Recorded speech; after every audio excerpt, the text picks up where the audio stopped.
Kumakain ka ng tulingan tapos biglang nag-flush ang mukha mo.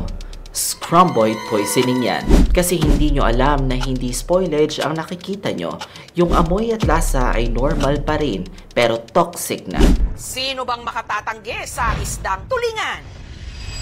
Pero sa nakalipas na mga araw, sunod-sunod ang mga balita ng mga naospital matapos daw silang kumain ng tulingan.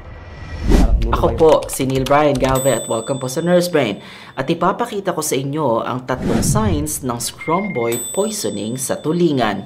Una, facial flushing at sweating. Within minutes after eating, biglang namumula ang mukha, sweating, peppery taste sa throat. Hindi allergy, histamine toxicity yan. Pero mas nakakatakot pa yung progression. Pangalawa, systemic symptoms.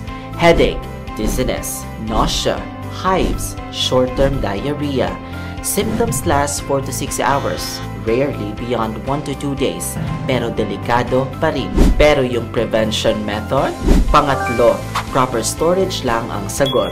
Keep tulingan at 40 degrees Fahrenheit or 4 degrees Celsius or lower immediately after catch. Cooking or freezing, hindi nakakawala ng histamine. Remember po, fresh tulingan lang. Proper refrigeration agad. Kapag may peppery taste, huwag kainin. Prevention lang ang sagot sa scrumboid poisoning.